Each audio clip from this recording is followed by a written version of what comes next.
Hello, ATM fam. How are things going?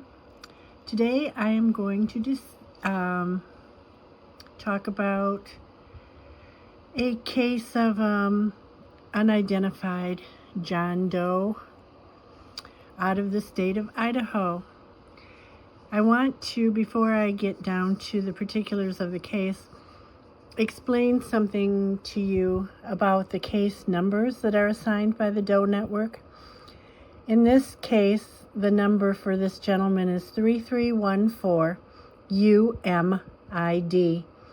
And I want to explain to you what the letters UMID stand for. After every Jane or John Doe's identification numbers, there are 4 letters. The U stands for unidentified. In the case of a male, the next letter will be M. Of course, for females, it'll be F. And then the last 2 letters indicate the state in which they were found. In this case, Idaho. So this is 3314 UMID, which tells me it's an unidentified male that was discovered in Idaho. Now let's get down to the particulars. This gentleman was discovered on December 4th, 1982 in Boise, Idaho, which is in Ada County. He had only been deceased for just a couple of hours or so. He had a recognizable face, although what I'm presenting to you here is a reconstruction or artist rendering of his face. And his cause of death was he unalived himself by taking cyanide. He's estimated to be between 35 and 45 years old, white male, 6 feet tall, 175 pounds. His hair was sandy colored, possibly sun-bleached. He was clean-shaven, and his hair was styled. His eyes were gray with hints of brown, and he had a tanned complexion and was well-groomed. No dentals are available or DNA, but there are fingerprints. He was wearing a green long-sleeve casual shirt, blue jeans, a belt with a white metal buckle, and cowboy boots. He was described as being fashionably dressed. Now I have showing you a picture of a portion of his belt with the white metal buckle on it. He was also wearing a Seiko wristwatch, a nickel-silver Western-style string tie, also known as a bolo tie, with a turquoise stone in the center. And I'm showing you a picture of that now. P. White was stamped on the back, which is presumed to be the name of the artist behind its creation, not the name of the decedent, but the name of the person who created that bolo style tie.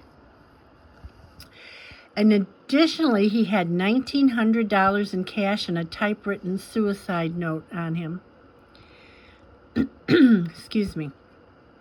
The decedent was discovered under a pew at the Sacred Heart Catholic Church in Boise, Idaho, on December 4th, 1982.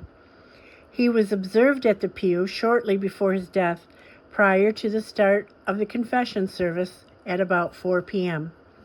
The man had unalived himself with the aid of cyanide. A typewritten note and $1,900 were located with the body. The note detailed the man's wishes for the money he carried to pay for his funeral and cremation. The remaining funds would be donated to the church.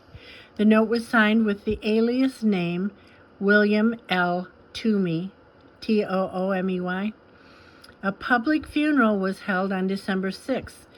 200 to 300 people attended the service. Despite the man's wishes, his money was kept by the county, and he was buried at taxpayers' expense in the Syringa Gardens Cemetery. It was later discovered the name used by the unidentified man was taken from a company which manufactured clothing for priests and nuns. The belt buckle he wore was traced to a gift shop in Arizona. Based on his tanned complexion, it was believed he came from California, Arizona, or New Mexico. Investigators followed leads to Pennsylvania, New York, Oklahoma, Tennessee, and Illinois. They were unsuccessful in finding additional information. There is speculation he may have been involved in the murders of two priests, one from Odessa, Texas, and the other from Yuma, Arizona. Despite this, there is no evidence to support this theory. And this case was featured on the television show Unsolved Mysteries in 1990.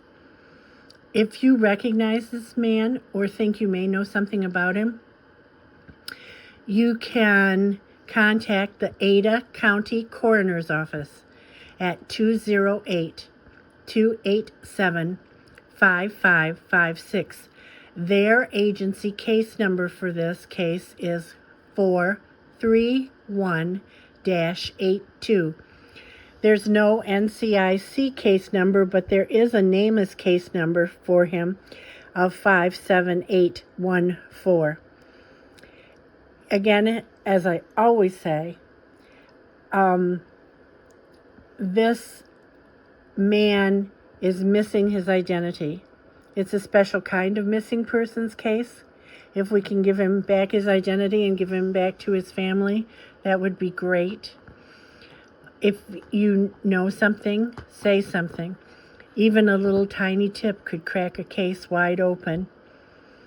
The Ada County Coroner's Office information will be in the description box below this video. Thank you very much for watching. If you like this video, please subscribe. Give me a thumbs up. That all helps me maintain my channel.